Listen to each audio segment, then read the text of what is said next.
You know, technology is supposed to make your life easier. Apparently not. What's up, everyone? How are we doing? Welcome to Wednesday Night is Overbooked, your midweek chatting about the world, the insanity, the craziness, the wonderful world of professional wrestling. I am your host, Joker Voice, and to my stage right, which is adjusting his camera because he was out of focus. Well, I guess he's in focus now. Maybe he'll stop rooting for Jay Uso. That might be a sign. It is the wonderfully bad takes, the lovable LeftEyeEgo. Ego, how are you, sir? Doing good. I just put the lime green Yeet and Ate Easy in my cart. It's gonna be set for Friday. I'm a new man. I'm a new man. Seriously, no one cares. You know what? Just for that. You just made the list. And directly beneath him is our legal expert. At the end of the show, he changes his name to Price Waterhouse. It is the Duke Devil 95, Bradley Burnett. How are you, sir? I'm just so disappointed in LeftEyeEgo. I mean, he could take Shira out for a nice taco or something rather than wasting his money on some cheap ass lime green Jay Yeet merch. I took her to Fat Burger early. We just got back from Fat Burger, okay? So you got her drunk on burgers and beer, so she did not realize you were wasting your money on cheap ass Yeet merch. Way to the top 5 tonight.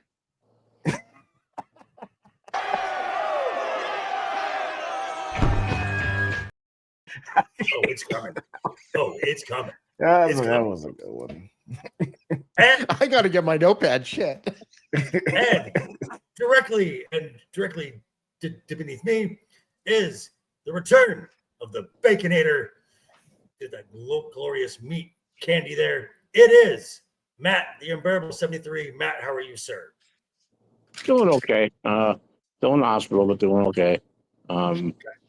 Recovering, trying to figure it out. Gotcha. Now, I'm glad you said that, as I want to take a moment, folks, for everyone who is watching. If you go down into the description, or if Jacob or Ego can, there's a link. Matt is a dear friend to all of us, and he's got some help. He needs some help with some expenses for his medical bills. There's a GoFundMe link down below in the description. Jacob or Ego is going to put it into the chat as well. If you can help in any way, shape, or form, it would be greatly appreciated. Also, in the description is the links to all of our YouTube pages, along with the link to that wonderful Joker Voice merch store with Joker Voice and Wednesday Night is Overbooked merch. Proceeds of that go to a great cause too, me. So, if you don't mind, folks, I'd say you better subscribe or we'll bash in some skulls, right?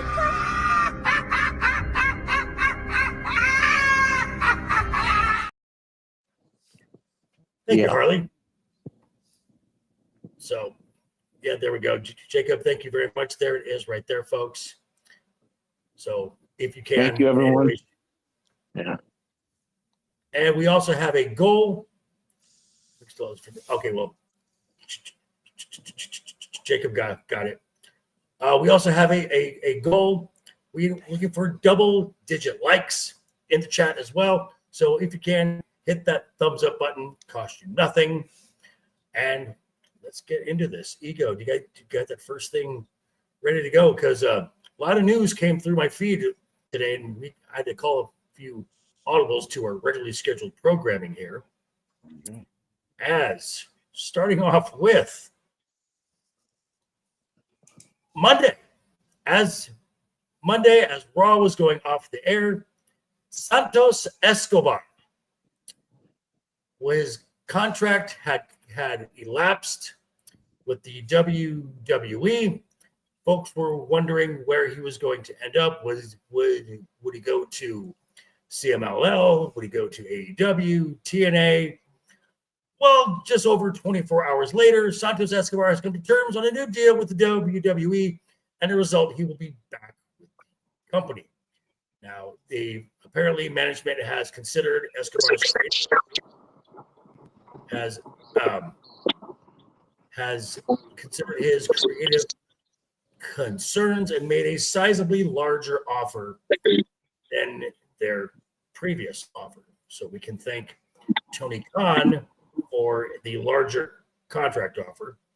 We could probably also thank Tony Khan because probably what Tony Khan had planned for Santos was to be part of the Don Alice family, which nobody wants to go into. So, real quick, Ego, your thoughts on someone saying, "Okay, I'm done. Okay, now I'm back." I have no idea who this is, so I have no reference point. And there's a reason for that because he was on Smackdown. That should tell you something right there.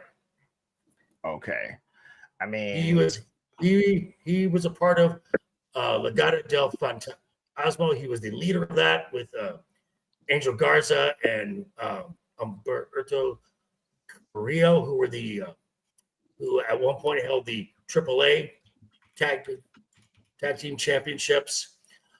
Not used a lot, so apparently to keep him from going somewhere else, because we know that Andrade, his contract expired and ended up going right to AEW the following day. So, Brad. So just basically he wanted more money and I guess more creative, and they gave it to him. Is that it? Because they didn't want him to go to AEW. I mean, I'm trying to figure out how. I mean, are you that good to justify that kind of change in management for you? We'll ask Matt. Okay, because I have no. Because me, I'm just like I would let him walk if that's the issue, but I don't because I don't know him. That's all.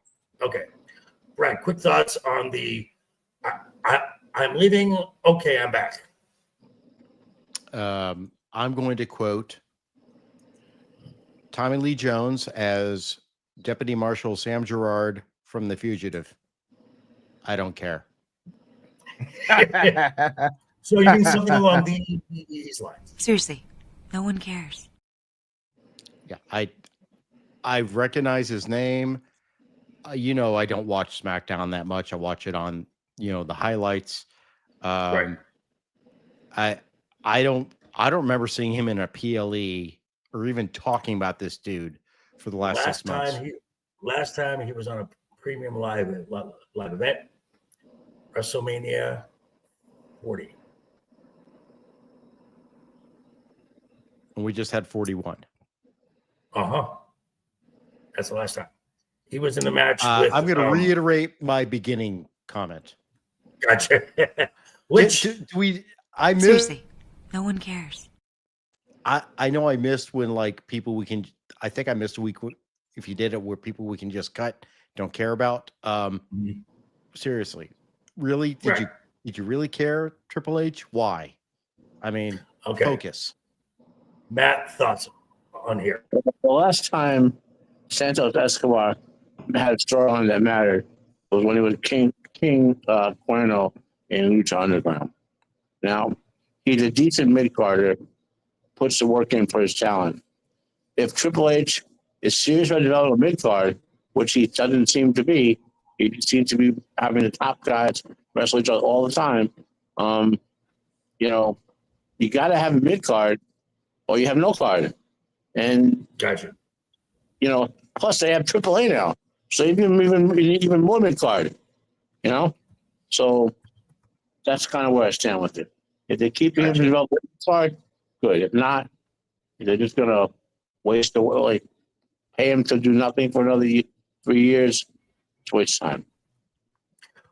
Gotcha. And I saw the joke. There was a joke online in my feed that said where Tony Khan is they're a phone conversation where Santos is like, so TK, what do you got planned for me?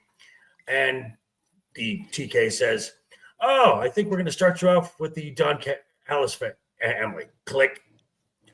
Because the Don Callis family in AEW is this faction that's just growing and growing and growing. And it's like 11 people now. It is just a ridiculous Is it like the old size. NWO?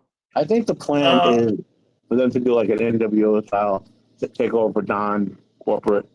Because in the past, Don was Cyrus the Virus, WTW, who had the power appointed by the state to take over. So I feel they may be about to rehash that storyline. Oh God, please no. So there's that. Now we mentioned Smackdown. Well, I saw this come across my feed as well. You go if you have that one ready to go. Next one up. Yes, sir. Bring that one out. Get this one out. And Say it up here. wide. Got it. Okay, this comes to us from. This is This is Russell Pearson's from bodyslam.net. Sources indicate that WWE is undergoing creative changes to their team to improve the product. Road Dogg will continue to be head creative for SmackDown. Well, apparently you don't care about improving creative then. But there will be additions. But there will be additions to the team to make the show more enjoyable moving forward. As we have said on this show numerous times, SmackDown is an absolute mess. The creative is terrible. Absolutely terrible over on SmackDown. If I was to put SmackDown in a word, Boring. You're being generous. well, it's a shame because it's not the talent's fault. This is completely on the creative. And I mentioned last week that there needs to be a shakeup. There needs to be some new talent, some new faces to do something, because right now, even the roster is very stale because it's the same people in the same matches over and over and over again. I mean, do we really want to get Tiffany Stratton versus Nia Jax for a sixth time? Tiffany Stratton. Yes. Absolutely not. No. Yes. Because only if I get Tiffany versus Jade Cargill for a fifth or sixth time as well. A fourth time, you mean? Right. Exactly. I can't keep count. Right. The matches are on the creative. Creative have to be terminated. Right. And I said that last week. You need to cut the entire team and start again. The other thing to remember is the belt, which actually should be on Raw, the undisputed WWE Championship. The two belts. Right. The women's are on SmackDown, and no one gives a shit. Mm-hmm. That's very true. Now, for a they while, should be on that should be Netflix demand and get those belts over here. Now, for a while, not too long ago, a few years ago, SmackDown was the A show, was the show you tuned into. Why? Because they had the best story on in the WWE, the Bloodline. It was the best story. It was the best long-term story, and it made SmackDown the B show, actually the de facto A show. Mm-hmm. Because of that. And Seth Rollins with the World Heavyweight Championship was playing little bro to Roman. And to be quite honest, he should still be playing little bro to Roman. But we'll get into that later on. So we have kind of bopped around it a little bit. Ego, what would you like to see change on SmackDown as far as creatively? Man, I would just need to be at least something somewhat interesting. I mean, if you're telling me that we've got the woman that is the prettiest moonsault elf ever is taking on, the Hurt Locker for a fourth time, I don't know which one. Bravo, sir. Bravo. That was a good one. He scripted that. Yeah. It's off the top. Well, no, I mean, we'll talk about labor later, but if you can make one mid-card to get a pop off of a count out, that's something you can do on SmackDown. Like something like finish like that, you could put in SmackDown and be like, oh, okay, that's interesting. There must be something else here that makes me want to tune in more. But from the way y'all described it, outside of I think it's Javon, the guy that's the high flyer dressed like a highlighter, I have no reason to want to watch SmackDown. And you're right, two of the main champions are on SmackDown. And Javon Evans is NXT. Yeah, that's even worse. Wow. Okay. He's not on the main roster yet. Oh, he's not. Yeah. Okay. All right. No. So I have that's because I have zero interest with the two main champions for undisputed champions on the show. I do not care. And that's some apathy you don't want to have from someone that tries to watch all the wrestling that they can. So I need something, just not what they got me. Okay, so Brad, you mentioned championships here. So you've got Cody Rhodes, Tiffany Stratton. Tiffany Stratton has held the Women's Undisputed Championship since January 3rd. She's the longest reigning champion of 2025. You've also got the United States Championship, which right now that's the best thing on SmackDown because they're doing a retread of John Cena's Open Challenge with Sami Zayn, who's been putting on banger matches every week. Yes.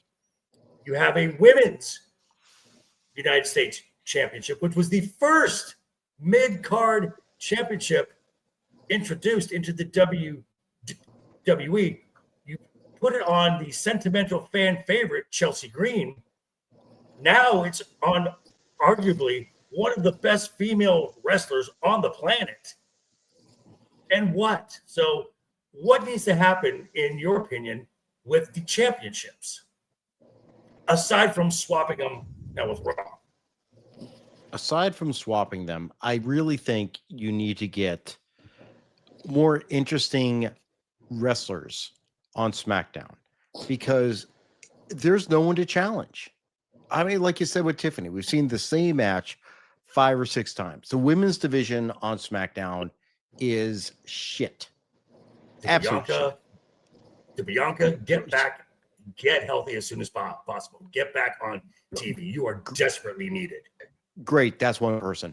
But there's no one else to challenge. I mean, what do they do with the American Championship? I mean, I know we're going to lose Piper Niven because of injury eventually here. She'll eventually have to be. Yeah, she's injury. Out. Yeah. And probably not coming back. Possibly, right.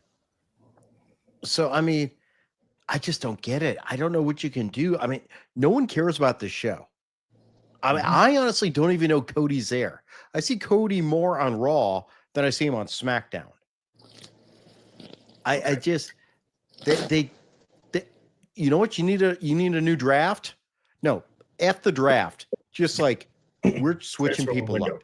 Just transfer it. Just transfer portal. Just like you're going over here, you're going over here.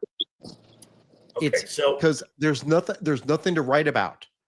Road Dogg has done some decent stuff in the past, but there's to write about. When you're writing the same story over and over again, you're not being creative. You have nothing to go on. And that also means the talent isn't helping. Yeah. So, Matt, with SmackDown of late, hang on. I'm going to give you a prompt here. Recently, the only time SmackDown has been interesting is when the Vision will show up, or Becky will show up, or someone from Raw comes on the show. What can the SmackDown team, whoever this, if you are Paul Levesque, what are you telling this new team is your focus to get this show going? So I'm going back to the basic rule that my top tier guys cannot be overexposed. That's why you need a mid tier. So I would say 2/3 of the wrestling matches on the TV shows need to be mid tiers going at it, looking good, and also having storylines for them. You know, where are the Wyatt stalking people? You know, where is gang warfare between the Latino factions? Where is anything that is a storyline? You know, why do you remember Dom Mysterio's Descent into Darkness? It's a phenomenal storyline. We were raiding his home, you know, his home on dinners and stuff like that.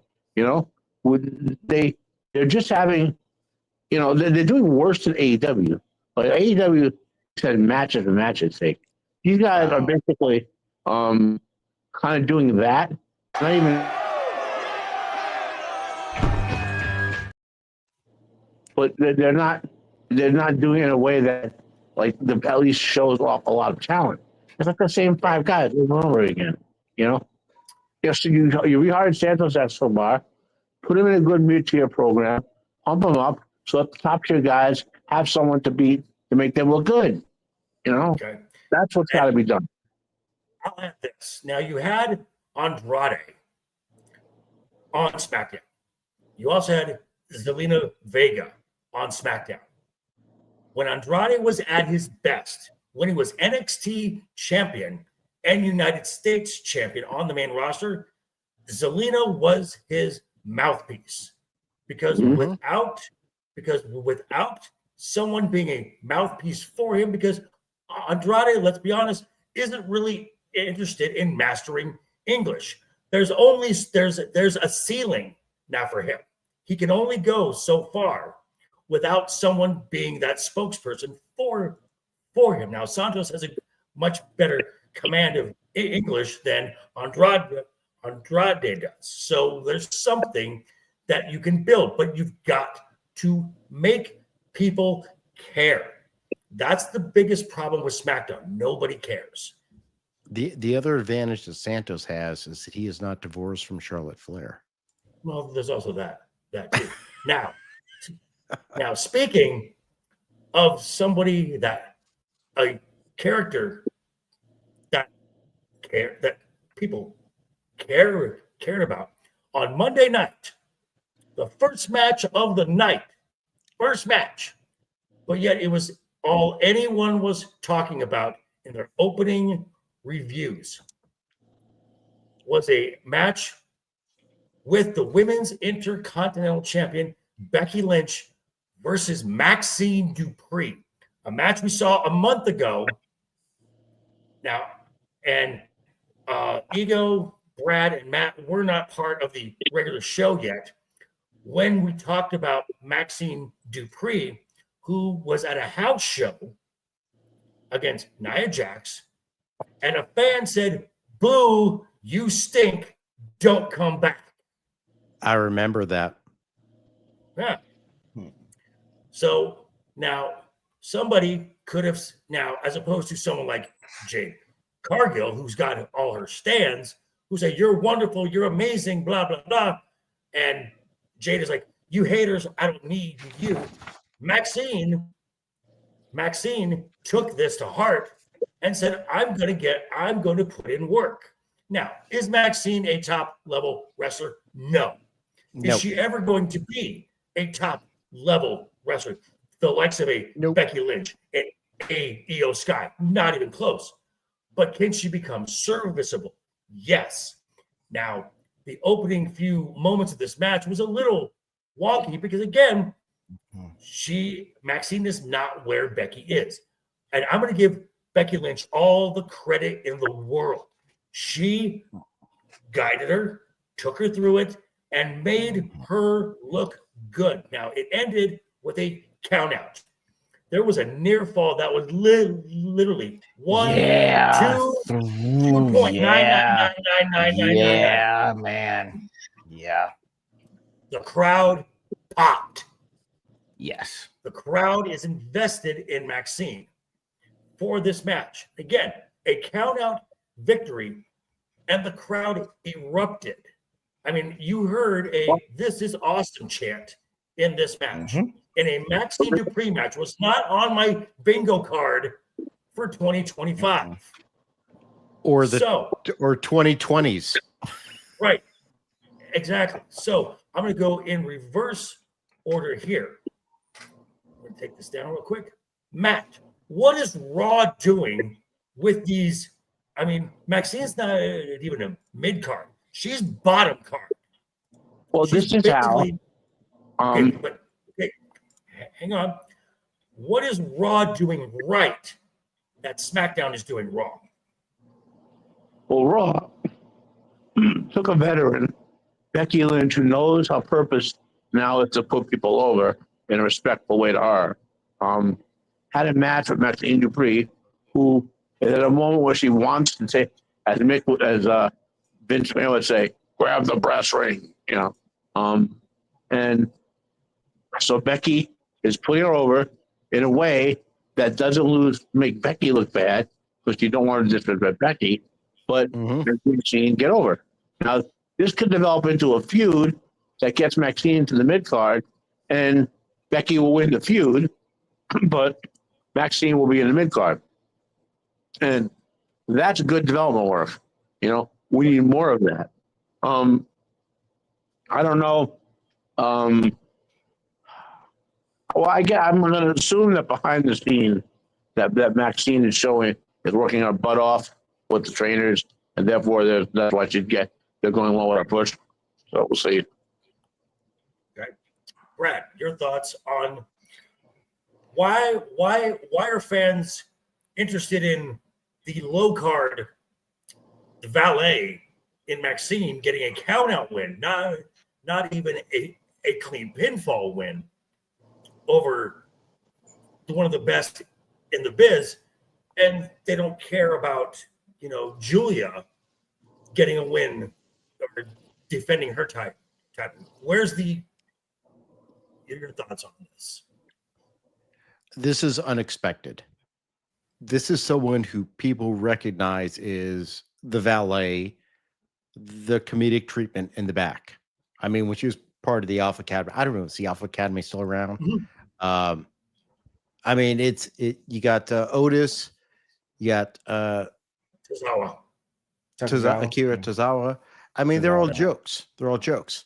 And, you know, Maxine has tried to be a wrestler. And as we saw that one time, it did not go well. What I understand is Natalia's taken her under her wing, which is why there was a Twix question, see what the dungeon does, basically. So what it is like, we're showing you someone who's just, Maxine's a pretty face. It's kind of a callback in my mind to the Divas era. Stacey Keebler. And Keebler. Oh, yeah, total Stacey Keebler. And, you know, no one expects her to be like vying for the championship, but to at least, you know, she can do the comedic part and not look like a total failure in the ring. And it's like, the wrestling fans are not dumb. That's the thing. They're not dumb. They know who she is. They knew who she was when she was sucking ass in the ring. And now they see in her and they get in there and like, okay, yeah, Becky's helping, but she's holding her own. She knows how to do it now. So I think it's legitimately respect. It's like, you put in the work, we get that. At least that's from what I'm seeing. Will she ever be top? No, she's not going to be women's champion ever. And also, let's also point out that Becky Lynch is literally holding a mid-card title right now. Right. Yeah, true. One of the top wrestlers, female wrestlers, is holding a mid-card title. Well, Which also says Becky knows her job now. She knows where she is in her career. She knows her job, which is to help other talent. And what she's done is help Maxine get to the level that she can enhance the story for that level. Because at some point, Becky's not going to be holding that belt. Someone else is. Maxine's never going to hold it, but it could be interesting to see her challenge. Know. I mean, you never know. I think she will. I think she will. A year, 2 years, possibly, because the Maxine's only 27. She's very young. still. So, Ego, we've mentioned Becky Lynch here. Now, Becky Lynch, this is something that is not new for her to be put in this role. She was put in this role to put over Lyra, to get Lyra more attention. She was also asked to do this for Liv Morgan. And we see what that has done. Is SmackDown missing that, I guess, locker room leader or someone who is just like this? Is SmackDown missing this, in your opinion? Someone who is saying, hey, follow me. I got this. Let me bring you along. Let me bring you along.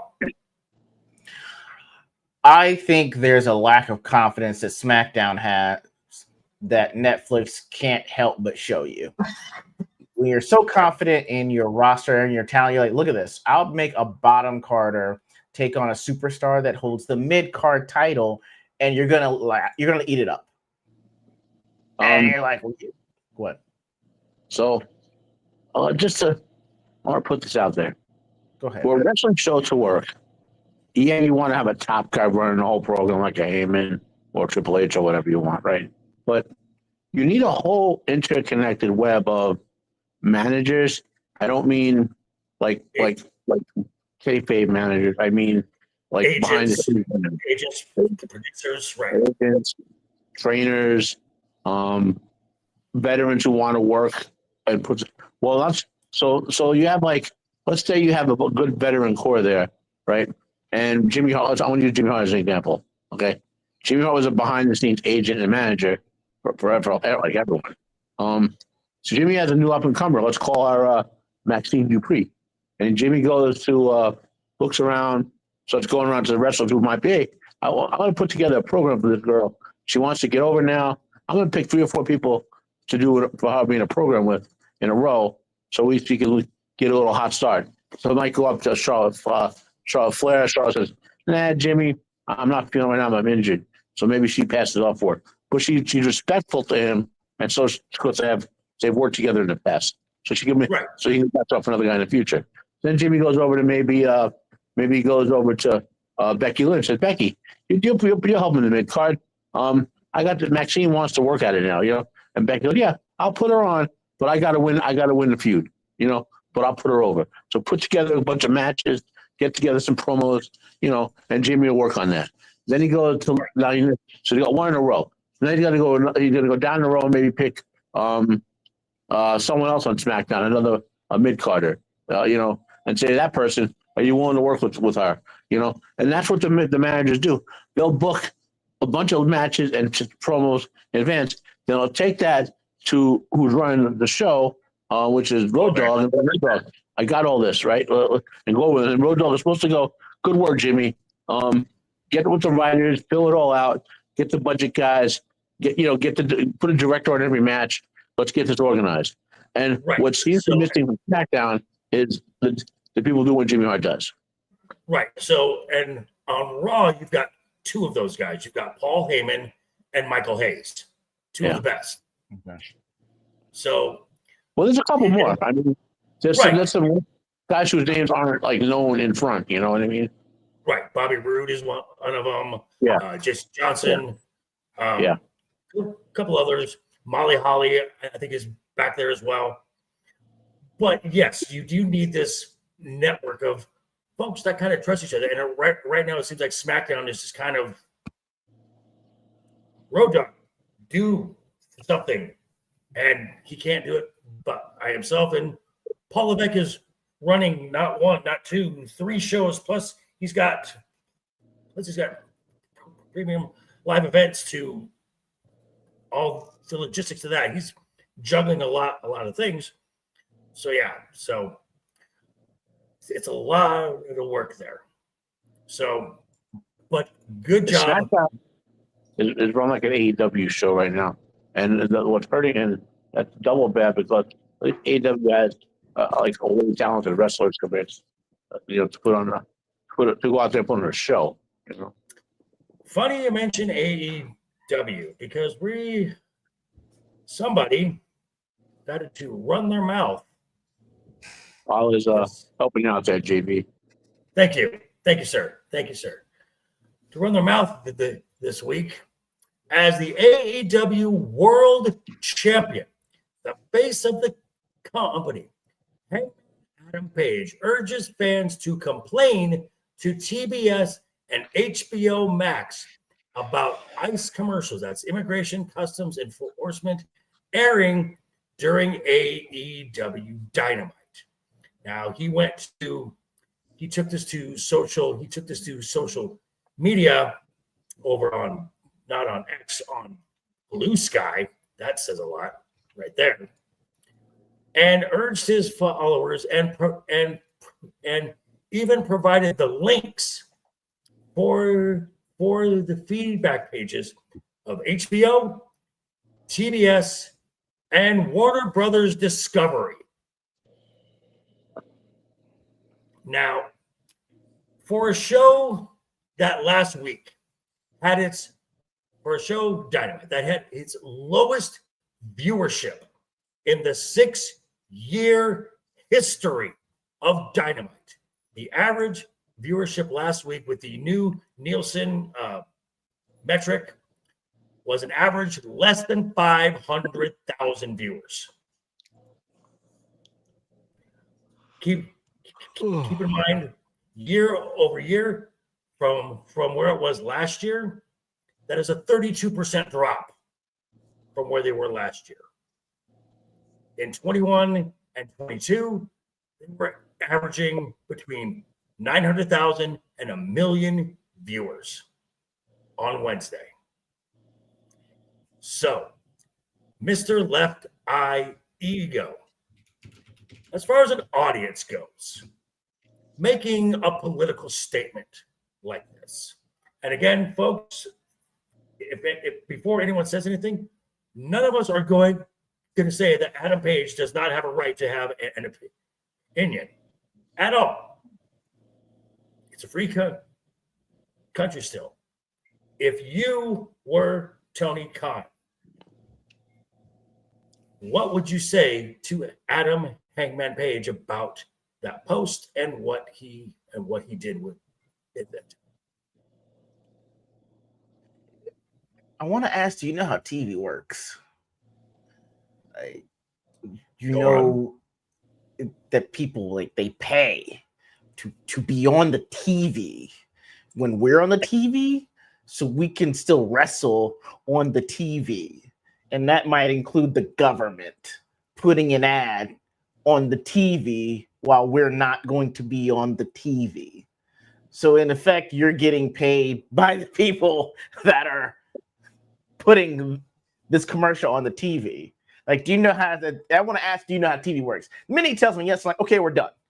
Because my thing is, you need to know how dumb it sounds to request what should and should not be on the TV when you're still on TV and everyone else is online and digital. So I want to get him tested for a concussion and posthumously for CTE for those comments. I want him to sign a waiver on the CTE.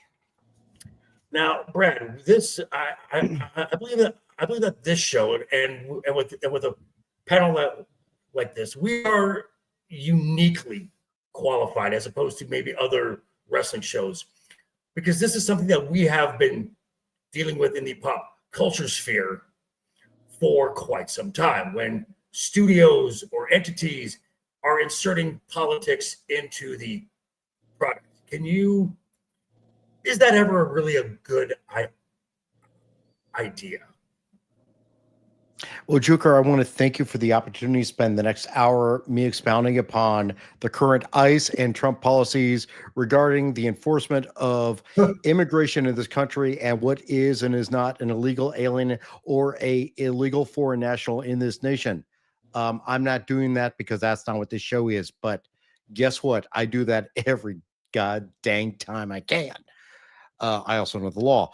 I also know that it's show business. And let's go with that old Michael Jordan paraphrase, even Republicans buy sneakers. So, you know what? Maybe you got to think about calling out your bosses who pay your checks and say, tell my bosses they're wrong.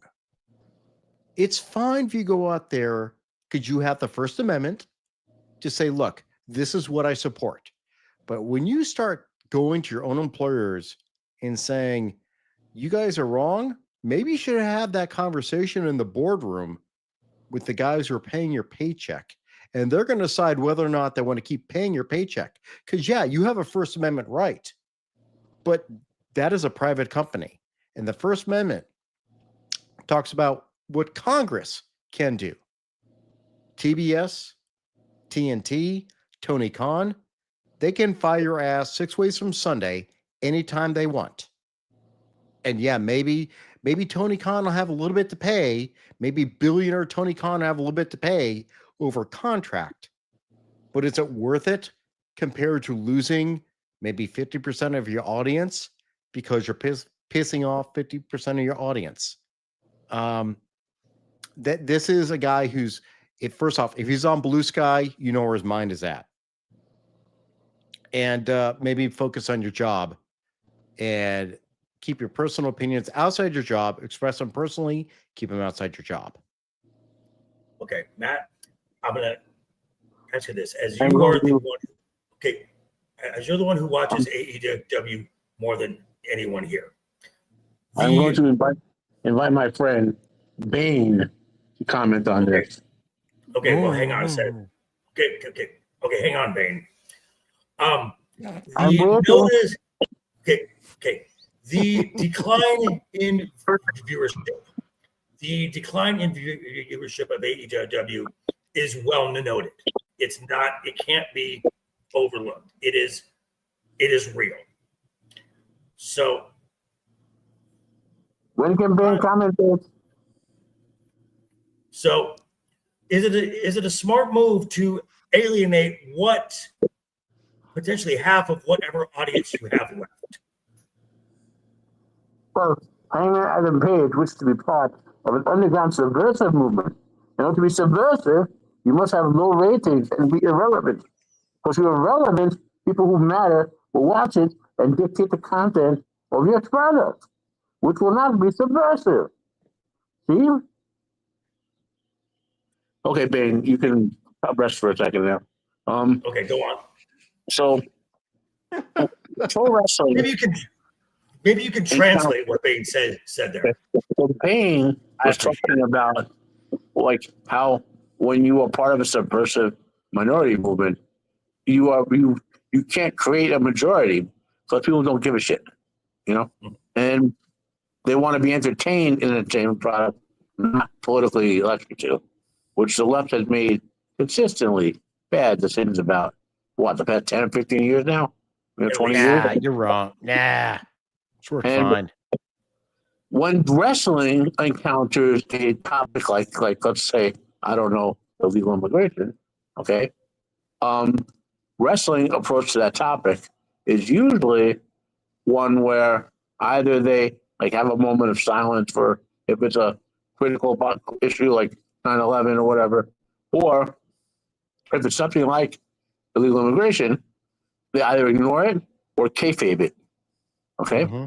And use it in storylines. Now, given how violent it is, I don't think it's viable to use it in storylines. So therefore, they should ignore it. Let's see if Bane agrees. Bane agrees it should be ignored and there should be directives to make no commentating on anything violent related to AEW. You know, even Bane agrees. You know, okay. Gotham is for the people. Yeah. So that's Hangman Adam Page. He could be a lefty all he wants, okay? Right. And he can make his commentating, but he should have a separate Twitter with his real name, and that's where he should make his Blue Sky. Yeah. Adam Page should be his pro wrestler persona Twitter, Blue Sky, whatever. And his comments there should be in character. You know, the bottom line is we all watch wrestling. We all watch all the genre stuff. We watch sci-fi, we watch superhero stuff to escape reality. I do not need an ICE message in wrestling. I did not need it in second season of Star Trek Picard. Right. I don't And- need that because I'm trying to escape reality. That's what this is. And just so no one thinks that we're leaning in one direction, I would feel the same way as if at the introduction of the WrestleMania, if it's Paul Levesque or Stephanie and they're out there wearing a MAGA hat, I would feel the exact same way. I don't need it there. It's not. Yeah, I don't need it because I don't want to see. I mean, as even though I'm clearly a conservative, libertarian leaning person, I don't want to see that from my entertainment. I don't need that. I just need good stories. Thank you. Yep. Boom. Matt and Brad, this is for you.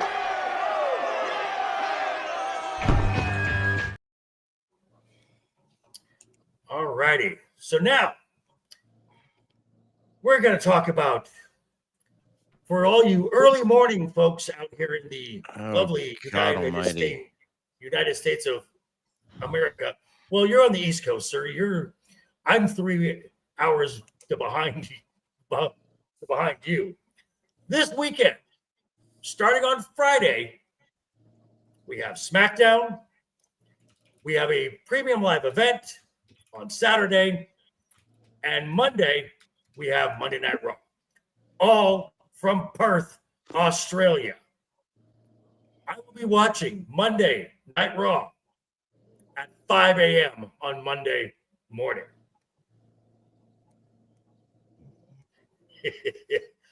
The things I do, folks. The things I do for content here. But I love the game. This is no.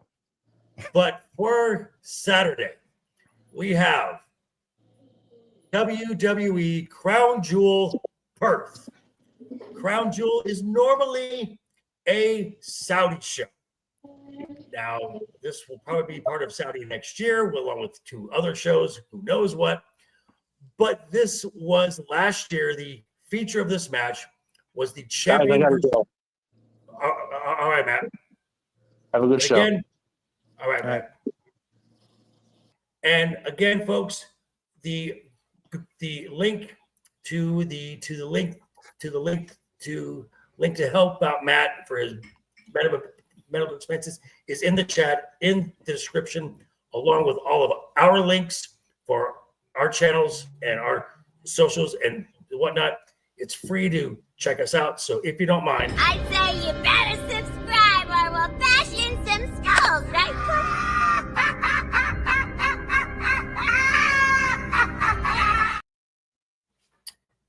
thank you once again, Harley. All right, so we're going to start with not the champion versus champion matches, because we have, so last year, the inaugural Crown Jewel champions were Cody Rhodes and Liv Morgan.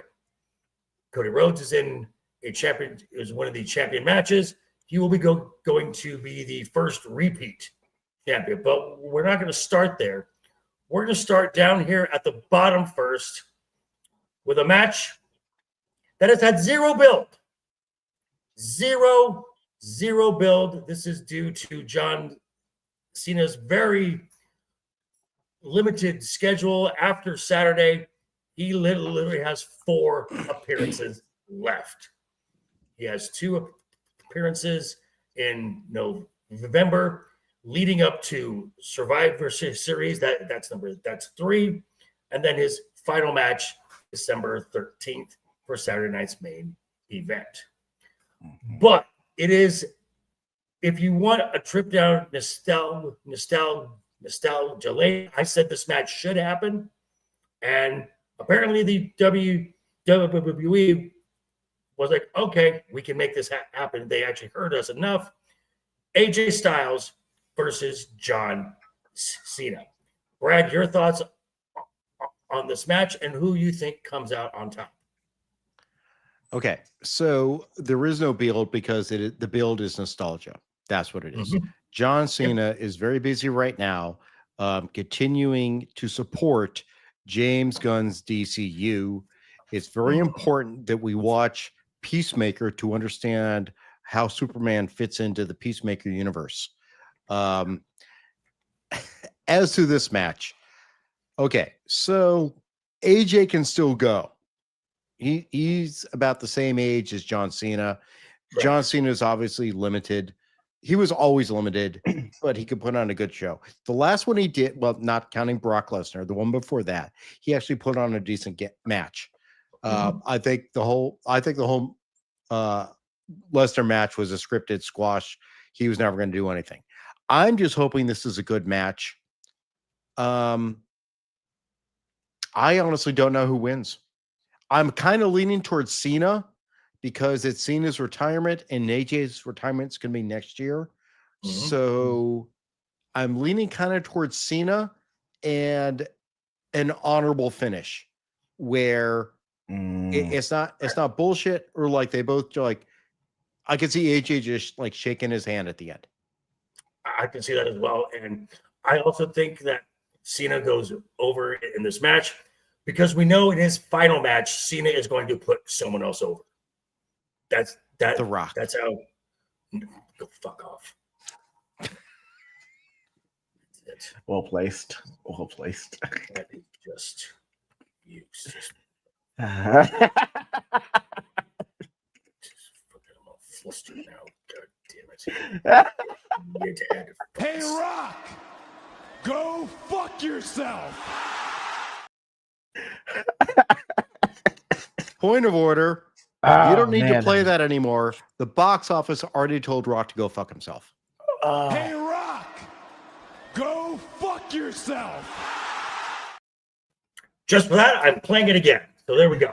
So, yeah, John is going to put over his last opponent on Saturday night's main event, which he got leaked on who that's going to be. I called it. Gunther. So, Ego, your thoughts on the Cena Styles match, and who do you think comes out? I've never seen them wrestle each other except in rewind videos, but I mean, it looks like they were solid matches. And if this is what everyone that's been watching Cena and AJ for a long time want, then you're right. You don't have to have the build up except for nostalgia. And at this point, with the limited appearances he has, you'd want to get in the ring with someone that you have wrestled for a while. You don't really have to do much extra. You know, the matches that they put on before, I'm not sure if it was any more athletically back then, but if it's from what I saw, they can still put on a decent match, you know, a few near falls, build up the crowd. I mean, it's going to be a fun match. I do think Cena goes over so that we forget the god-awful squash match with Brock Lesnar. So I honestly think Cena winds up going over. Okay. This will be their fifth match head-to-head. They are 2 apiece. Ooh. Yeah, okay. Now, we're going to go from Styles and Cena to the top left there, which is they're just running back the Clash in Paris match, which again, if Roman is not in the main event, he's going to be opening the show. This match will open the show, and that is Roman Reigns versus Big Bronson Reed in a Australian street fight, or as Brad calls it the Perth prize fight, the punch out at Perth match. It's hilarious. Now, I am glad that Bronson is on this card because last year when they went to Perth for the Elimination Chamber, Bronson was supposed to be in the Chamber match. He had to dip out at basically the last moment because his wife was having their first child, so kind of a big deal. So kudos to the WWE. He's not committed. So kudos to the WWE on getting him back on this card. Ego, your thoughts on this match? Who comes out on top? This will be fun. Roman comes out on top. I think you're right. Roman does open the show. Since he's not going to main event it, it's going to be fun. I don't understand why it has to be a street fight. It taking place in the ring would have been enough for me. I don't know what extra you're going to do except maybe go outside to the crowd and then Kendo sticks. Is it what? Kendo sticks. Kendo Trash cans. You can get those underneath just say no. I mean, I get Koalas. it. It's just, I They're get gonna hit each other with koalas. Koalas are ugly, by the way. They're terrible. Gross animal in the United Kingdom. They're terrible. God. Awful. I can't stand them. Okay. Disgusting. They can't stand your takes about Jay Cargill either. Tasmanian devils, maybe. Okay. Said enough. Oh, you poor baby. Okay, so you say Roman goes over in this match, right? Yeah. Okay. Brad, thoughts? I'm a little conflicted. Bronson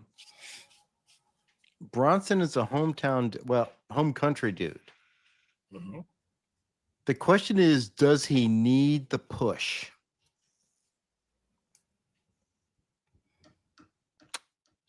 I could almost see him getting it. I'm trying to figure out Roman's place, right? Because that really plays into it. What's Roman's place right now? Okay. If the place is going to Also- be him and Seth at WrestleMania, Also, who won He- at Clash? Roman did because he got his sneakers back. Mm-hmm. If he wins, I'm honestly kind of leaning towards Bronson winning. But if Roman wins, he's going to get destroyed in the aftermath. Yes. Okay, so here is my thought. Why would you put Bronson Reed in this match to lose again? So you've got Bronson Reed is a part of the Seth Rollins faction here, because if you wanted Roman to go over, you could have easily put him against Braun, That's true. the Braun Breaker, and have him go over the two mid guys initially. I see Bronson gets the win here because, again, it's a street fight. There's no DQs. There's no rules. Shenanigans are going to ensue. And lots of tsunamis to take him out for a bit, because Roman's not doing much. Roman's like a part-timer at this point. Then he comes back. He's going to come back for Royal Rumble. Oh, no, he's coming back for War Games. He's coming back for War Games. War Games. And this is going to lead into War Games. This is what I forgot about War Games. Two matches are leading into Survivor Series. Now, a match that's not going to lead into Survivor Series that I know of is the Women's Crown Jewel Championship. This is a match, again, it's because these are the two champions. You have Tiffany Stratton and Stephanie DeVaquer. No build, no story, match. Brad, who wins and why? I don't freaking know, honestly, because Tiffany has just had a very lackluster championship. She needs help. But at the same time, you can't have Stephanie lose as her first time out. I mean, this is her first fight as Singles? the champion. Her first singles match, correct. Honestly, I'm kind of leaning towards Stephanie, but I could see a disqualification of some sort. Maybe some shenanigans come in to make a disqualification happen. But Possible. outside of that, I kind of lean towards Stephanie, but both women honestly need the win. Okay. Ego, thoughts? I don't know why you'd put Stephanie in this position now to like kind of destroy the momentum she's built up. I guess the thing about a disqualification is, don't they have to show like a champ like at the end of this? Like they have both of them on stage to get the belt in the ring. So I mean, that's the other problem, is like there has to be a winner, but it's against two champs that really can't take a loss. All being said, I would say, go ahead. Then alter it to shenanigans where Stephanie wins, and That's what I'm going. Yeah, and then what's her name? I'm sorry, Oh, Tiffany has a new opponent. yeah, that's the only thing I can think of. Yeah. Maybe that's what sucks about this whole thing. There has to be a winner, and that sucks. I forgot about that point. Shit. Yeah. Okay. So Tiffany has been champion, as I said, since January 3rd. Now, recently, within the last month, they've been very hitting home that Tiffany's undefeated. Tiffany's undefeated. Tiffany is undefeated. That streak ends. Because like Brad said, this is Stephanie's first singles match since winning the Women's World Championship. Now, she and Tiffany are teaming up on Smackdown for a match, I think, against Julia and Kiana James, perhaps. But the one who can afford a loss the least is Stephanie, because you just put a belt on her. Mm-hmm. Stephanie goes over in this match. Now, those are the three matches with little to no story. We go right across to a women's tag team match, which actually has a story and is actually one of the better stories on Raw. And that is Io Sky and Rhea Ripley versus the Kabuki Warriors, Asuka and Kairi Sane. Ego, your thoughts? I would say I think that it's gonna be Io and the good God, I'm tripping right now. Rhea. Yeah, because I think that Kairi Sane is gonna defect from the Kabuki Warriors. Because the way I've been playing her being conflicted the whole time, I think she winds up defecting at the last minute, and that leads to the other ones winning. That's the only thing I can think of. But it's Rhea Ripley in Perth, so she's not losing. Okay. Brad, thoughts?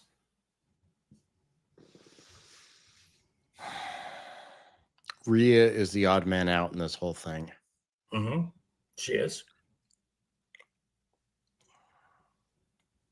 Somehow it has to be focused on Io and Asuka. Mm-hmm. Correct. I'm thinking Asuka and Kairi win. Okay. Due to negligence by Rhea.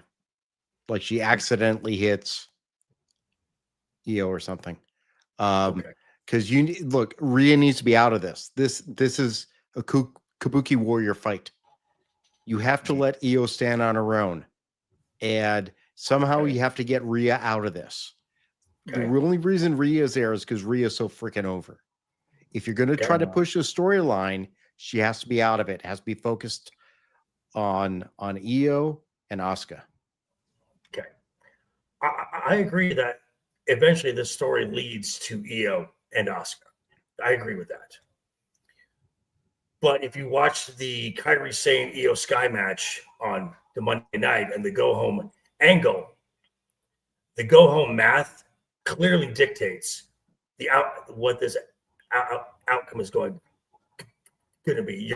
You're as I've said a few weeks ago when I said that this would be the match, you're going to put Rhea in a match in Perth where there's no title at stake, and she's going to win. I forgot Australia. Io and Rhea take this match. This is an easy pick. Now, what comes afterward, I have no idea. Could be anything. But again, the end story, the story ends with Io and Asuka. I agree with that.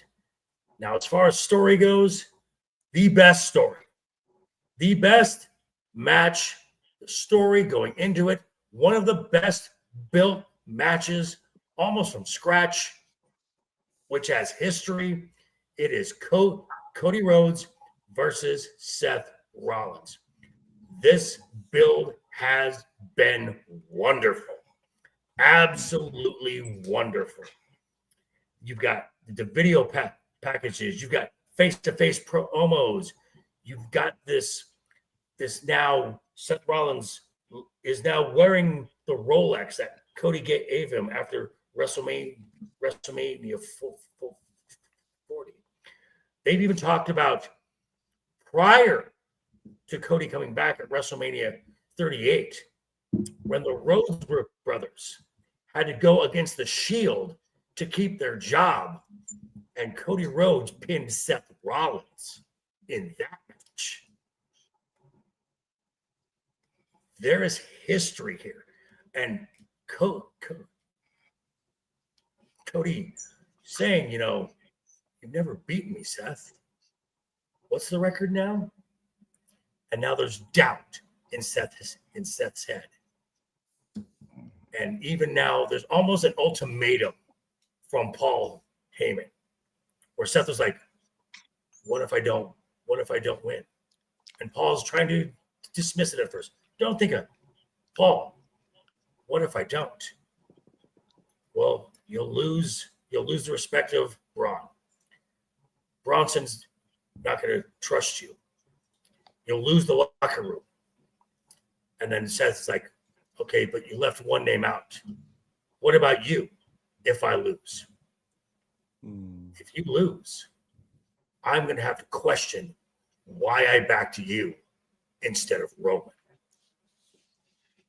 This is great storytelling here because I am actually the most invested in this match than anything else. Ego, who goes over? Oh, it's gonna be Seth. I mean, it's been a great build for the vignettes have been awesome. But it's building towards, Seth going over. It's good that Seth actually has a crisis of conscience at this point because history dictates that he has not beat Cody Rhodes, and Cody Rhodes is almost being unstoppable at this point, winning back the championship from John Cena. So it would appear that he would be on the trajectory to win, but I actually have Seth winning this one. And it's actually going to be really great. Honestly, it makes me wish that there was a legitimate title on the line because it could have gone in either direction. It sucks that they're just so good. They both have titles, and now they're going to wind up going for the Crown Jewel title. It would have been awesome if this were like a featured match on a PLE that had an actual title on the line, that one was a contender and one was a champion. You know what I mean? Like, I really wish I would have gotten that build. I mean, this is enough build as it is. I'm like, damn. Like, imagine if Cody Rhodes was the challenger. Imagine if Seth Rollins was a challenger. Like, that could go either way with me. It'd be awesome to see. Gotcha. Brad, who goes over? First off, I want to say, in totality, overall, of what this match is going to present with storyline and wrestling ability, this may be the match of the night. Could be. And I'm just not talking. I mean, storytelling is extremely important. And on the collective, this may be the best told match. You have two great wrestlers who know how to deal with each other in the ring. And the story is going to weigh heavily. Same thing that it did with Punk and Gunther. That was very storyline driven match. It wasn't heavy, technical, high spot wrestling. It was all story driven. That's what I predict for this match. You got two guys who are extremely talented. They're going to put on a great show, but I think the story is going to drive it. And I think it has to be Seth. It has to be Seth. And it's going to be a clean win. No shenanigans. Sure. That's my. I think it makes it better if it's a clean win for Seth. Okay. Absolutely, Seth goes over this. Seth needs this win, or else his entire faction, his motive, everything is a fraud. It's a fraud. He's a fraud. What is Paul Heyman willing to do to ensure that that's going to continue? Because there's mind games now being played within Seth and Heyman. Rollins. Seth Heyman. You combine them. Seth and Heyman. It's Seth. Okay, gotcha. So yeah, but Seth absolutely goes over. So should be a fun show. And one thing we do not have, well, one person. There's been some of these talent here. They say certain things in the ring at certain times, the catchphrase, which this brings us to the staple of this show.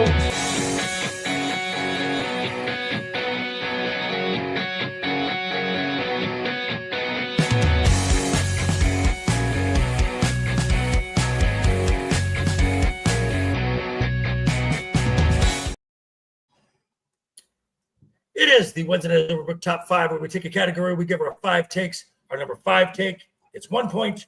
Our number 1 take gets 5 points. And at the end, Mr. Price Waterhouse here, who counts in 6s instead of 5s, gives us our tabulated totals for a definitive scientific answer to this question.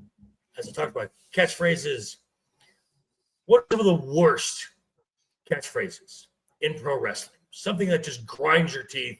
It's nails on a chalkboard, but they say it over and over and over and over again until it sticks in your brain. So we're going to start with Mr. LeftEyeEgo. Your number 5 most annoying catchphrase, sir. I'm going to no. First of all, Yeet better not even been on anyone's top 10 tonight, or else I'm leaving. Anyway. I'm so glad you joined us. I've got Thank you for your contributions. we wish you luck in your next endeavor. Yes. I've got what? I mean, at first it sounded like it was a fun thing to say, but phrases that have nothing to do with what you throwing them in there makes you like a jerk. You're cutting up the promo that's being spit, and I now I don't get it. I really did not like it after a while, so I got what at number 5. Oh, the what chant? Oh, wow. The what chant? Yeah. Yeah. That's one of them. Yeah, it's on my list. Rat, you're number 5. I got one that is consistently referred to by the wrestlers and the announcers. I consider myself a fan of WWE. Also consider myself a fan of the NBA, not the NBA, the NCAA, football, basketball. I am not part of the NCAA universe. I am not part of the NFL universe, and continue to say the WWE universe is the dumbest fracking thing in the world. They are fans. They're trying to distinguish him. And it's the dumbest thing. It's been going on for years. I've always hated it. You're freaking fans. It's okay to call them fans. We're fans. I mean, what are you? I'm part of the WWE universe. No, you're not. You're a freaking fan. It's a dumb phrase, and they try to push it way too much. Gotcha. All right. My number 5 comes from a longtime WWE talent. Got his moves up into the main event scene, and because of that, the way he got himself over from a reality show is I'm the Miz, and I'm Right? awesome. I hate that. Oh, he says it like that. Okay. Yeah. You didn't know that? I didn't know that was the emphasis on awesome. It's part of his intro. Oh, yeah. Awesome. I'm awesome. Although we got to credit the Miz from going from a real world star to like legit talent. Yeah. I'm giving that, but dear God, that is nails on a chalkboard. Because I'm awesome. Yeah, until you lost the championship, and it's back to the mid card there, sir. Forever. Good choice on wife. That's fine. Yeah, Maurice is fine. You've done well, sir. There. All right, Ego. You're number 4. Okay, this was I think it was 2003, and I can't even believe this was a real phrase uttered, let alone a T-shirt from The Rock. How's your lips? Because they're gonna get smacked off your face. Go fuck yourself. Yeah, and the thing is, he came out when he did the return with the shirt on, and it's like, what kind of 1987 insult is this supposed to be? How's your list? Because they're gonna get smacked off your face. Like usually you want to say something organically and the crowd really resonates with it, and then you make it a shirt. Like instead of someone making it a shirt and then trying to make it a phrase that has to get deadened because of how terrible it sounds. Oh yeah, some of the things that are on my list were like so awful, they got rid of them immediately. Gotcha. And to anything The Rock has. Hey, Rock! Go fuck yourself! Just keep that in the chamber, dude. Keep that in the chamber. Not for this one. Not for this one. And let me just say right now, the focus of this phrase, I'm a fan of. I'm very much a fan of what the phrase is pointing out. But going back to the Attitude Era with Jerry the King Lawler. Oh, no. I know what's coming. Puppies. Huh. What? How dare You don't. Please. It is so Cringe. yes. Literally, when I have to remember. I'm like, remind me of the most cringe catchphrases. Freaking puppies. I mean, like, Puppies. yeah, I love. Yeah, we all love women with great breasts. Totally no problem. But for Jerry the King Lawler, like, the puppies, and when he's in the ring, and just go puppies, but like it's his wife, the cat, wife at the time. It's just like that's one of the worst parts. And it just comes across as just this old perv. Yeah, that's it. So pervy. Yeah. How old was Jerry the King Lawler at this point? He was in his Probably 60s. in his 50s or 60s. Yeah. Hey, I'm 50. I'm almost 53. I'm not yelling puppies. No. How old were y'all when he was saying puppies? That'd be the late 90s. I was late 30s. 20s, early 30s. Okay, that's what it is. Okay, I was hitting puberty around this time, so this is perfect for me. Parents didn't know what that meant, so I could watch it and they wouldn't know. So I'm good there. So I would allow puppies. Wait. We just made the list. Again. I write myself on the list for that one. I'm sorry. There is no problem with the physical puppies. We were total fans of that. It's just the cringiness of Jerry Lawler saying it all the time.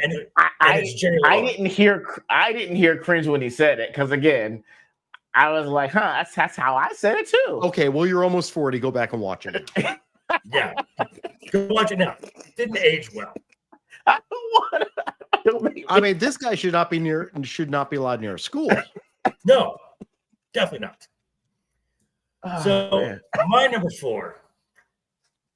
It's a phrase that it was said enough to where it was a catchphrase, but it got quickly abandoned. And it was from the big dog Roman Reigns. Oh no. When he said, I'm not a bad guy. I'm not a good guy. Oh. I'm just the guy. And he had said this a few times, and this was that obvious time when the fans were just rejecting Roman because it was obvious that he was the one being pushed by Vince. You're going to like this guy. You're going to like this guy. You're going to like this guy. And fans were just booing him like crazy. And it was just awful.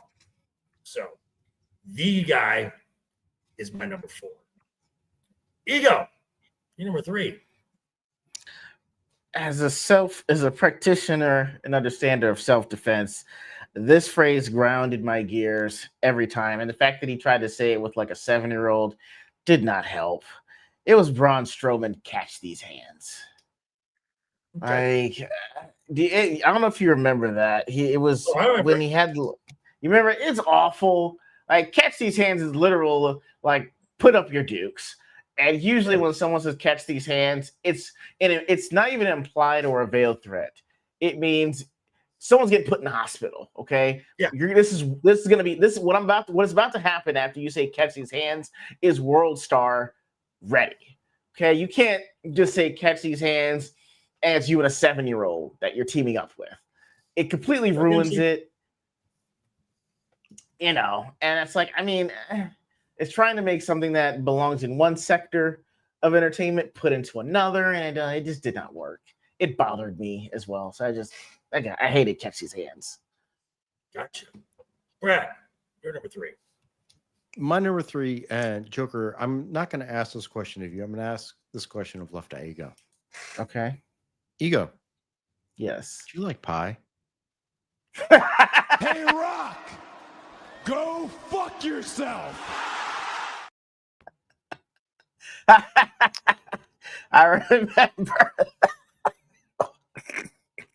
Cringe and pervy. Not even subtle. Not even I'm subtle. not. Do I need to do it? Because that was just a question. No. You know what the actual words is. Do you want me to say them? No. You know what it is, though. Yes. It's a type of pie. Yes. It starts with the first letter starts with a P. Mm-hmm. It ends with a G, and it was used way too much on TV. Mm-hmm. Yes. And again, not necessarily, opposed to certain types of pies. The pizza PT pie, yeah. I mean, look, as proper gentlemen, you can enjoy certain types of pie now and then because pie's good. women and men enjoy pie together. But we did not need to hear that so long. Do you like every week? Every week, sometimes twice a week, because there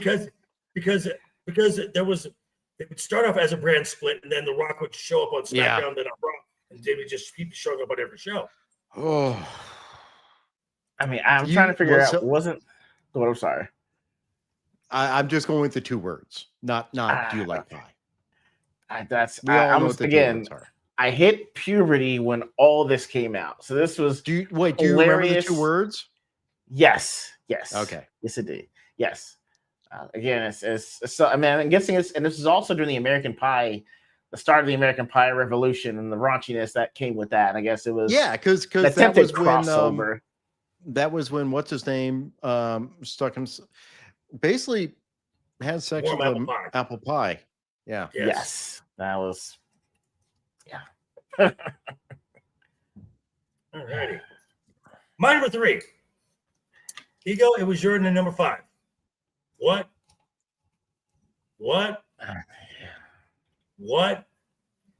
This phrase here ruined Stone Cold Steve Austin. It turned him into a joke. Mm-hmm. You had the wonderful Austin 3:16 shirts were soon replaced by what shirts? And now it's just become a dick move from fans when someone who might have a language thing. Exactly. And it's just fucking annoying. The what chant needs to go. Absolutely needs to go. Okay.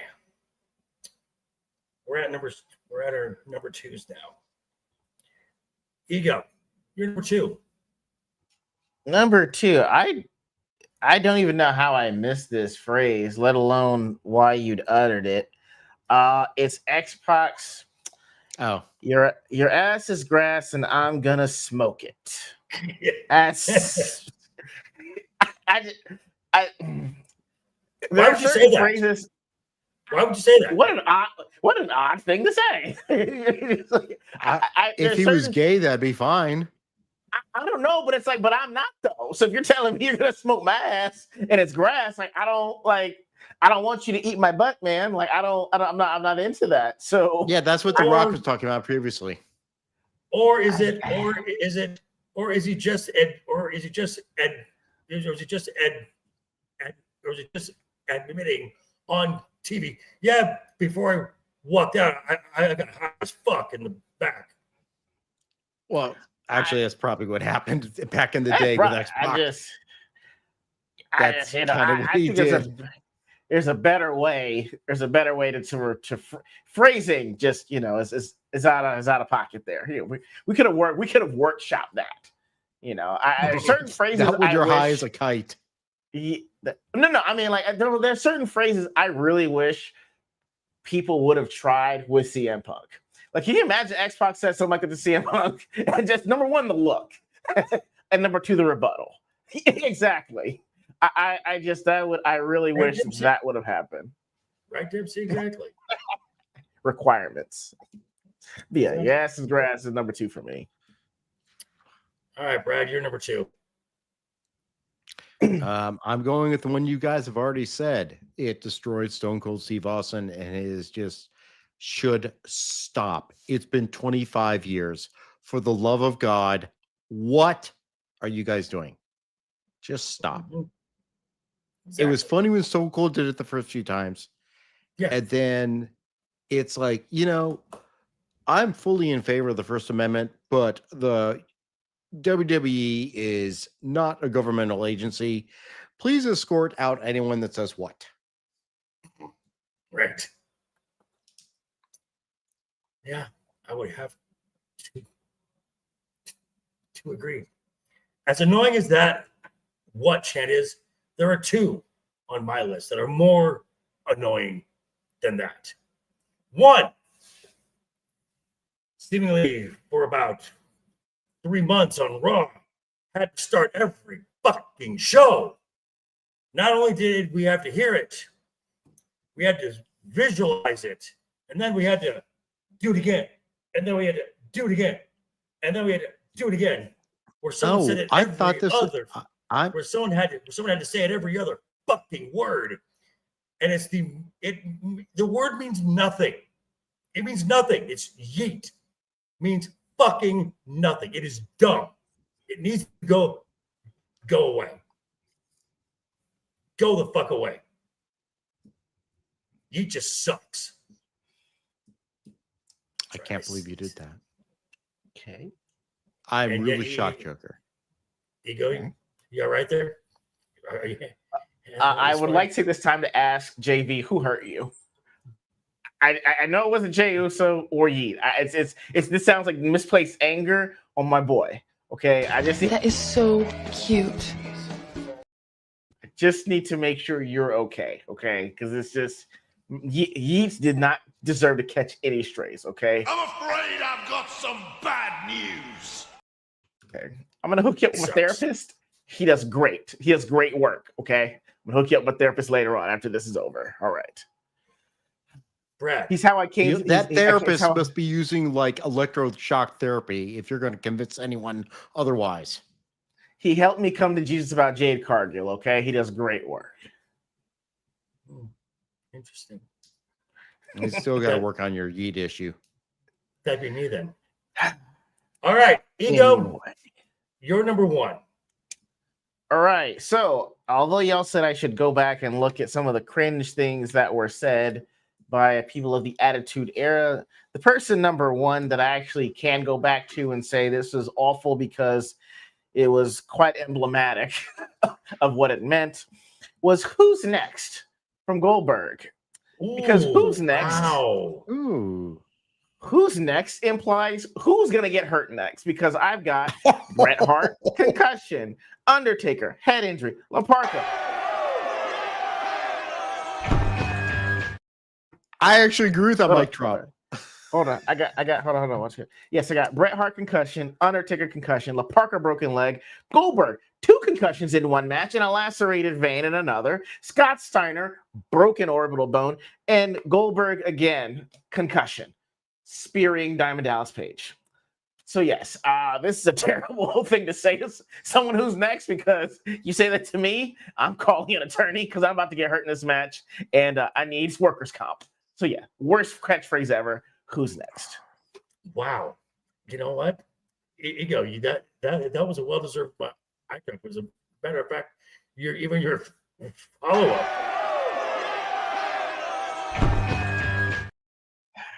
Yes. All right, Brad, you're number 1.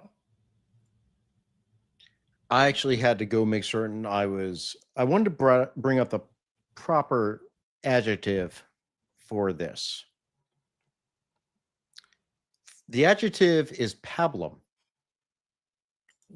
Good word. Bland or insipid intellectual fare, entertainment, etc.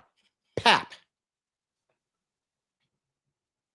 Because that is exactly what yeet is. It is nothing.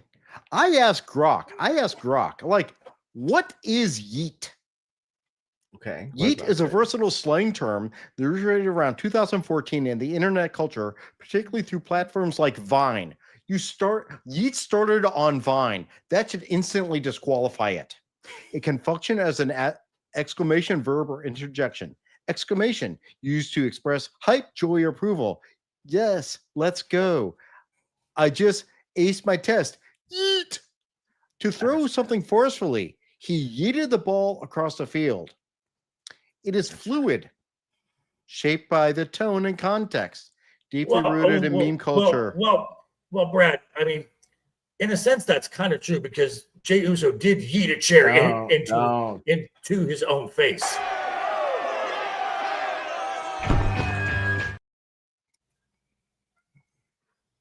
That is a fact. Here's the interesting thing. While its popularity has waned since the 2018 peak, it is still used for comedic or emphatic effect online and in casual speech. And also to appeal to fans who are just trying to spend 5 minutes trying to feel connected to a wrestler who has no apparent skill in singles competition. And might I add, Jey Uso is not the one who first started saying yeet. Oh. During the Bloodline, it was during the Bloodline storyline with Roman's 1,000 days as champion celebration. Paul Heyman, Jimmy, Jay are going over their accomplishments, and Sami Zayn is excited. He's part of the group, and he's going, bet, yeet, to emphasize certain phrase. It was Sami Zayn who started saying yeet first. Oh, wait a minute. So that means Jey Uso culturally appropriated from a Syrian ethnic, Canadian Muslim person. Wow. What a horrible person Jey Uso is. It was group speak, okay? All I'm saying, I kind of think the payback. I think the chair died for appropriating the word from Sami Zayn.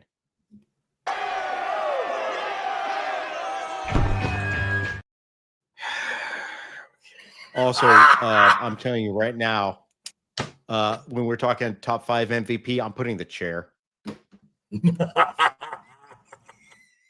Alrighty, my number one. I don't even have to say the phrase. I just got to say the person. Now, Ego might not remember who this is or the phrase. Oh. But I'm sure Brad will. I'm just going to say the person's name. Vicky Guerrero. Oh, wait a minute. What was it she said? Oh. Excuse me. Excuse me. God. Just incessantly nails on a fucking chalkboard. So shrill. Oh my God. Wow. She just kept saying excuse. That was it. She just kept saying excuse me. And oh, dude, you got to go watch this. It was just Google Vicky Guerrero. YouTube. Excuse me. And it is high pitched. It is shrill, and she'll say it. And that's when she was GM, right? Yeah, GM. Oh God. Or she'd be like dating Edge or dating the Big Show. I forgot. That's right. Or dating Dolph Ziggler. For some reason, Vicky, once Eddie died, became the hottest piece of ass in WWE. That's right. Weird. Ew. So it looks like we have a narrow victory for number one. Ow. We have it. Ego, you all right there? Ooh. I think Ego just listened and heard it. That was I think bad. he Ouch. I did. de-yeeted. Oh, you watched Vicky Guerrero? I did. 2 seconds was enough. That's too much. Okay. Yeah. So Wow. I think we have a tie for third, a clear number 2, and a clear number 1. Yes. Yeah, tie for third. Okay, so our tie for third is Who's next? And excuse me. Oh my God. okay. Our number 2 is I have what? what? What? Mhm. What? What? What? What? What? What? And number 1, the most annoying catchphrase is I'm not.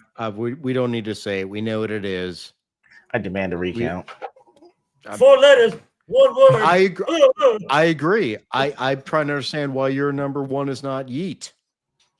I mean, it's probably gonna be number 1 on the next one we do. If we do best catchphrase, it'll probably be number 1 then. If Well, Matt probably put yeet in. I think Matt put yeet in. And probably Lawrence did too. I'm Yeah, saying. Lawrence did too. If Roman's watching, he put yeet in too. Yeah. If Sammy's watching, he put yeet in.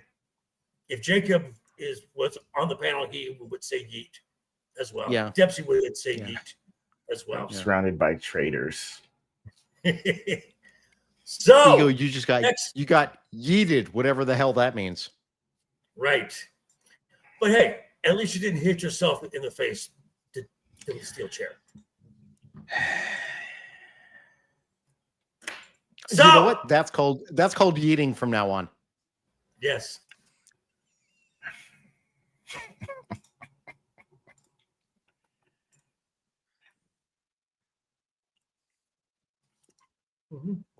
Dempsey, what? Dempsey, what? What? So next week, our top 5 will be the best pro wrestling catchphrases. And I want to thank everyone who tuned in, who's been watching again. Check all our links down below in the description. Again, check out the link to the GoFundMe for Matt. He's kind of in a spot. So right now, life is definitely happening. But in the meantime, Mr. LeftEyeEgo, what do you have coming up, sir? All right, so Shiro and I will be on for this Sunday. Ordinary Game. Sorry we missed out last week. We were out of town. My godson's first birthday. We got back and we're just exhausted. So this Sunday, 6 o'clock, we'll be covering some things on Ordinary Games. Gotcha. Good to see. And Mr. Duke Devil 95, Bradley Burnett, what do you have coming up, sir? As always, on my channel, you can go see Wormhole Watch, where we rewatch Deep Space Nine from the beginning. We are on the 19th episode, season 2, titled Blood Oath. 3 classic series Klingons appear on the station in a mission of vengeance. Also, I will be putting out probably this week what's I'm calling the Latinum Lounge, which is our behind the scenes talks before we actually start watching the show, which gets a little weird, wonky, and extremely nerdy. Otherwise, you could see me tomorrow night on Static 2020's weekend pregame. Gotcha. And you can catch me on with Roman of the Empire tomorrow night. We're talking about horror films, space from outer space, extraterrestrial type horror type films, kind of in the spooky season here. And of course, with my own content as well. And on behalf of everyone here at Wednesday Night is Overbooked, I would like to say, keep talking, keep smiling, and help you have a great rest of the week. And until next week, toodles! Take care. And here we go.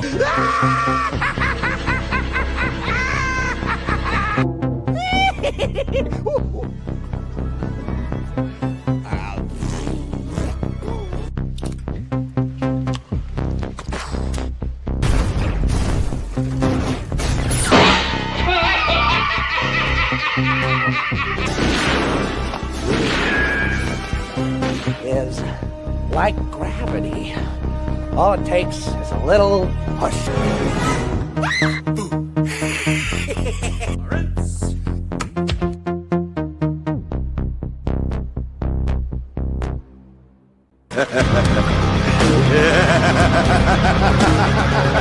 Ah!